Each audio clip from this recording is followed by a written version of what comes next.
Hi fam, welcome back to my YouTube channel lifestyle vlogs. ಇವತ್ತು Wednesday ಆಗಿರೋದ್ರಿಂದ ಅಜ್ಜಿ ಮಾರ್ಕೆಟ್ಗೆ ಹೋಗಿದ್ರು. ಬೆಳಗ್ಗೆನೆ ಮಾರ್ಕೆಟಿಂದ ಸೊಪ್ಪು ತರಕಾರಿ ಎಲ್ಲ ತಂದು ಸೋಸ್ಕೊಂಡು ಮತ್ತು ಅಲ್ಲಿಂದ ಬರ್ಬೇಕಾದ್ರೆ ಎಳ್ನೀರು ತಂದಿದ್ರು. ಮಾರ್ನಿಂಗ್ ಟೈಮು ಎಳ್ನೀರು ಕುಡಿಯೋದ್ರಿಂದ ಹೆಲ್ತಿಗೆ ತುಂಬ ಬೆನಿಫಿಟ್ಸ್ ಇದೆ. ಅದಕ್ಕೆ ಎಲ್ಲರಿಗೂ ಅಜ್ಜಿ ಎಳ್ನೀರು ಕೆಚ್ಕೊಡ್ತಾ ಇದ್ರು. ಮತ್ತು ಎಳ್ನೀರಲ್ಲಿ ಕಾಯಿ ಹಾಕ್ಬಿಟ್ಟಿತ್ತು, ಅಂಬ್ಲಿ ಇರಲಿಲ್ಲ. ಅದಕ್ಕೆ ಅಜ್ಜಿ ನಾಳೆಗೆ ಅಂತ ಕಾಯಿ ದೋಸೆ ಮಾಡೋಣ ಅಂತ ಹೇಳ್ಬಿಟ್ಟು ಅದನ್ನು ಎಲ್ಲ ಸುಳ್ಕೊತಾ ಇದ್ರು. ಈ ಥರ ಎಳೆಕಾಯಿಯಿಂದ ಕಾಯಿ ದೋಸೆ ಹೇಗೆ ಮಾಡೋದು ಮನೆಯಲ್ಲಿ ಅಂತ ಹೇಳ್ತೀನಿ. ಚೆನ್ನಾಗಿರುತ್ತೆ, ನೀವು ಒಂದ್ಸತಿ ಟ್ರೈ ಮಾಡಿ. ನಾನಿವಾಗ ಒಂದು ಪಾತ್ರೆಗೆ ಅಕ್ಕಿ ಹಾಕಿ ನೀಟಾಗಿ ಚೆನ್ನಾಗಿ ತೊಳೆದು ಒಂದು ನೈಟ್ ಪೂರ್ತಿ ಇದನ್ನು ನೆನೆಸಿಡ್ತೀನಿ. ಇಲ್ಲಿ ನಾನು 2 ಗ್ಲಾಸ್ ಅಕ್ಕಿಗೆ 1 ಕಾಯಿ ಪೂರ್ತಿ ಯೂಸ್ ಮಾಡಿದ್ದೀನಿ. ಬಲ್ತಿರೋ ಕಾಯಿ ಆದರೆ ಚೆನ್ನಾಗಿರಲ್ಲ, ಈ ಥರ ಎಳೆಕಾಯಲ್ಲಿ ಮಾಡಿದ್ರೆ ಚೆನ್ನಾಗಿರುತ್ತೆ. ಬಲ್ತಿರೋ ಕಾಯೆಲ್ಲ ಯೂಸ್ ಮಾಡಬೇಡಿ. ಮತ್ತು ಇವಾಗ ನಾನು ನೆನೆಯೋಕೆ ಇಕ್ಕಿದ್ದೀನಿ ಒಂದು ನೈಟ್ ಪೂರ್ತಿ. ನೈಟೆಲ್ಲ ನೆನೆಹಾಕಿದ್ವಲ್ಲ ಅಕ್ಕಿನ, ಇವಾಗ ನಾನು ಮಾರ್ನಿಂಗ್ ಎದ್ದು ಇವಾಗ ಅದನ್ನು ರುಬ್ಕೊತಾ ಇದ್ದೀನಿ ಮಿಕ್ಸಿಲಿ. ನಾವು ಮಾಮೂಲಿ ದೋಸೆಗೆ ಹೆಂಗೆ ರುಬ್ತೀವೋ ಹಂಗೆ ರುಬ್ಕೊಳ್ಳೋದು. ಅಕ್ಕಿ ರುಬ್ಬಾದ್ಮೇಲೆ ಮತ್ತು ಅದೇ ಜಾರಿಗೆ ನಾನು ಕಾಯಿನೂ ಹಾಕೊಂಡು ರುಬ್ಕೊತಾ ಇದ್ದೀನಿ. 2 ರುಬ್ಬಾದ್ಮೇಲೆ ಕಾಯಿ ರುಬ್ಬಿರೋದು ಮತ್ತು ಅಕ್ಕಿ ರುಬ್ಬಿರೋದನ್ನು ಇಲ್ಲಿ ಮಿಕ್ಸ್ ಮಾಡ್ಕೊತಾ ಇದ್ದೀನಿ. ನಿಮ್ಗೆ ಯಾಕೆ ಕನ್ಸಿಸ್ಟೆನ್ಸಿಗೆ ಬೇಕಷ್ಟು ಕ್ವಾಂಟಿಟಿಗೆ ಮಿಕ್ಸ್ ಮಾಡ್ಕೊಂಡು ನಾನು ಇವಾಗ ದೋಸೆ ಹಾಕ್ತಾಯಿದ್ದೀನಿ. ಎಲ್ಲೂ ಕಿತ್ತೋಗಲ್ಲ, ಸಾಫ್ಟಾಗಿ ಚೆನ್ನಾಗಿ ಬರುತ್ತೆ. ಮಾಮೂಲಿ ದೋಸೆ ಟೇಸ್ಟ್ ಹೆಂಗಿರುತ್ತೋ ಹಂಗೆ ಇರುತ್ತೆ. ಒಂದು ಸತಿ ಟ್ರೈ ಮಾಡಿ, ಎಲ್ಲರೂ ನೋಡ್ಬೋದು, ಚೆನ್ನಾಗಿರುತ್ತೆ ಟೇಸ್ಟ್ ಮಾತ್ರ. ಯಾವಾಗಲೂ ಮನೇಲಿ ಒಂದೇ ಥರ ದೋಸೆ ರೆಸಿಪಿ ಟ್ರೈ ಮಾಡೋ ಬದಲು ಈ ಥರನೂ ಒಂದು ಸತಿ ಟ್ರೈ ಮಾಡಿ, ಚೆನ್ನಾಗಿರುತ್ತೆ. ಇವಾಗ ನಾನೊಂದು ಸ್ವಲ್ಪ ಆಯಿಲ್ ಹಾಕ್ಕೊಂಡು ಇದನ್ನು ಮಡ್ಚಾಕೊತಾ ಇದ್ದೀನಿ.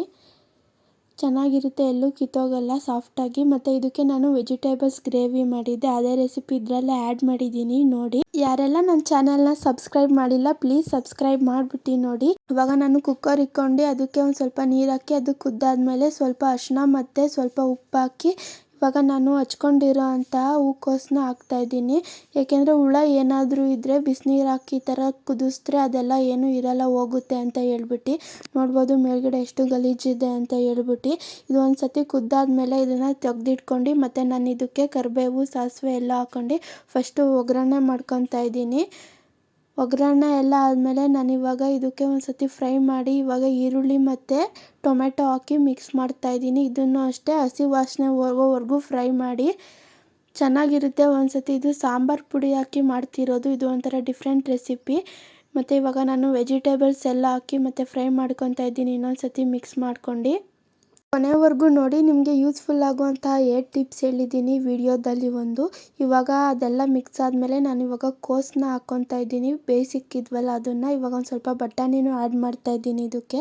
ಇವಾಗ ಸಾಂಬಾರು ಪುಡಿ, ನಿಮ್ಮ ಮನೇಲಿ ಯಾವ ಸಾಂಬಾರು ಪುಡಿ ಇರುತ್ತೋ ಅದನ್ನು ಎಷ್ಟು ಖಾರ ಬೇಕೋ ಅಷ್ಟು ಕನ್ಸಿಸ್ಟೆನ್ಸಿಗೆ ನೀವು ಹಾಕ್ಕೊಳ್ಳಿ. ಮತ್ತು ಉಪ್ಪು ಆ್ಯಡ್ ಮಾಡಿರಲಿಲ್ಲ, ಇವಾಗ ಹಾಕ್ತಾಯಿದ್ದೀನಿ ನಾನು ಉಪ್ಪನ್ನ. ಇವಾಗ ಇದಕ್ಕೆ ನಾನು ಒಂದು ಸ್ವಲ್ಪ ವಾಟರ್ನೂ ಆ್ಯಡ್ ಮಾಡಿ, ಜಾಸ್ತಿ ವಾಟರ್ ಹಾಕ್ಬಾರ್ದು, ಸಾಂಬಾರು ಆದಾಗಂಗೆ ಹೋಗ್ಬಿಡುತ್ತೆ. ನಾವಿಲ್ಲಿ ಮಾಡ್ತಿರೋದು ಗ್ರೇವಿ ಟೈಪ್ ಮಾಡ್ತಿರೋದ್ರಿಂದ ನಾವಿಲ್ಲಿ ಸ್ವಲ್ಪನೇ ವಾಟರ್ನ ಆ್ಯಡ್ ಮಾಡ್ಕೊಬೇಕು. ಇವಾಗ ನಾನು ಇನ್ನೊಂದು ಸತಿ ಮಿಕ್ಸ್ ಮಾಡ್ತಾಯಿದ್ದೀನಿ ಕುದ್ದಾದ್ಮೇಲೆ. ಆ್ಯಂಡ್ ನೆಕ್ಸ್ಟ್ ವಿಡಿಯೋದಲ್ಲಿ ನಾನು ಇನ್ನೊಂದು ಥರ ಗ್ರೇವಿ ಮಾಡೋದು ಹೇಳ್ಕೊಡ್ತೀನಿ, ವೆಜಿಟೇಬಲ್ಸ್ ಏನು ಬಳಸ್ಕೊಂಡು ಯಾವ ಥರ ಮಾಡೋದು ಅಂತ ಹೇಳ್ಬಿಟ್ಟು. ನಾವಿವಾಗ ಫ್ರೈ ಆದಮೇಲೆ ಇದಕ್ಕೆ ಒಂದು ಸ್ವಲ್ಪ ಕಾಯಿ ತುರಿ ಮತ್ತು ಕೊತ್ತಂಬರಿ ಸೊಪ್ಪನ್ನ ಹಾಕ್ಕೊಂಡು ಒಂದು 2 ನಿಮಿಷ ಇದನ್ನು ಕುದಿಸ್ಕೊಳ್ಳೋಣ. ಮತ್ತು ಲಾಸ್ಟಲ್ಲಿ ಇನ್ನೊಂದು ಸತಿ ಈ ಥರ ಮಿಕ್ಸ್ ಮಾಡಿಬಿಟ್ಟು, ನಿಮ್ಗೇನಾದರೂ ವಾಟರ್ ಆ್ಯಡ್ ಮಾಡಬೇಕಂತ ಅನಿಸಿದ್ರೆ, ಇನ್ನೊಂದು ಸ್ವಲ್ಪ ಗ್ರೇವಿ ಟೈಪ್ ಬೇಕನ್ಸಿದ್ರೆ ಒಂದು ಸ್ವಲ್ಪ ವಾಟರ್ನ ಆ್ಯಡ್ ಮಾಡಿ. ಮತ್ತು ನಾನು ಇದನ್ನು ಇವಾಗ 2 ವಿಷಲ್ ಕೂಗಿಸ್ತೀನಿ. ಚೆನ್ನಾಗಿರುತ್ತೆ, ಒಂದು ಸತಿ ಇದನ್ನು ಟ್ರೈ ಮಾಡಿ ಎಲ್ಲರೂ. ಚೆನ್ನಾಗಾಗಿತ್ತು ಗ್ರೇವಿ, ಆದರೆ ನಾನು ವಿಡಿಯೋ ಕ್ಯಾಪ್ಚರ್ ಮಾಡೋದೇ ಮರ್ತೋಗಿದ್ದೆ, ಸಾರಿ. ಇವಾಗ ಬೇಸಿಗೆ ಆಗಿರೋದ್ರಿಂದ ಈ ಥರ ಫ್ರೂಟ್ಸ್ ಜ್ಯೂಸ್ ಎಲ್ಲ ಮಾಡ್ಕೊಂಡು ಕುಡಿದ್ರೆ ಹೆಲ್ತಿಗೆ ತುಂಬ ಒಳ್ಳೆಯದು. ನಾನಿಲ್ಲಿ ಕರ್ಬೂಜ ಹಣ್ಣು ಜ್ಯೂಸ್ ಮಾಡಿದ್ದೆ. ಮತ್ತು ನಾನು ಲಾಸ್ಟಲ್ಲಿ ನಿಮಗೊಂದು 8 ಟಿಪ್ಸ್ ಹೇಳ್ತೀನಿ ಅಂತ ಹೇಳಿದ್ದೆ. ಅಕ್ಕಿ ತೊಳೆದಿರೋ ನೀರನ್ನ ವೇಸ್ಟ್ ಮಾಡೋ ಬದಲು ಈ ಥರ ಕಂಡೀಷ್ನರ್ ಆಗಿ ಯೂಸ್ ಮಾಡ್ಬೋದು. ಯಾವಾಗಲೂ ಅಕ್ಕಿ ತೊಳೆದು ನೀರು ಚೆಲ್ಲೋದ್ರ ಬದಲು ಈ ಥರ ವೀಕಿಗೆ 2 ಟೈಮ್ಸ್ ಆದರೂ ಈ ಥರ ಯೂಸ್ ಮಾಡಿ, ಏರ್ ಚೆನ್ನಾಗಿರುತ್ತೆ. ಮತ್ತು ನಾನು ಶಿಂಬುಂಗೆ ಹುಷಾರಿರಲಿಲ್ಲ, ಅವನಂತೂ ಒಂದು ದಿವಸ ಆಗಿತ್ತು ಊಟನೇ ತಿಂತಿರಲಿಲ್ಲ. ಅದಕ್ಕೆ ನಾನಿಲ್ಲಿ ಅವನಿಗೆ ಸಿರೇಂಜ್ ಒಳಗಡೆಗೆ ಹಾಲು ಮತ್ತು ಗ್ಲೂಕೋಸ್ನ 2 ಮಿಕ್ಸ್ ಮಾಡ್ಕೊಂಡು ಅವನಿಗೆ ಕುಡಿಸ್ತಾ ಇದ್ದೀನಿ. ಆದರೂ ಅವನು ಅದನ್ನು ಕುಡಿತಾನೆ ಇರಲಿಲ್ಲ. ಅವ್ನಿಗೆ ಇಂಜೆಕ್ಷನ್ ಅಂದರೆ ಭಯ, ಇಂಜೆಕ್ಷನ್ ಕೊಡ್ತಾರೆ ಅಂತ. ಹುಷಾರಿಲ್ಲ ಅಂತ ಓಡಾಡೋಕೆ ಬಿಟ್ಟರೆ ರೂಮಲ್ಲಿ ಬೆಡ್ಶೀಟ್ಗೆ ಹಚ್ಕೊಂಡು ಮಲಗಿದ್ದ. ಯಾರೆಲ್ಲ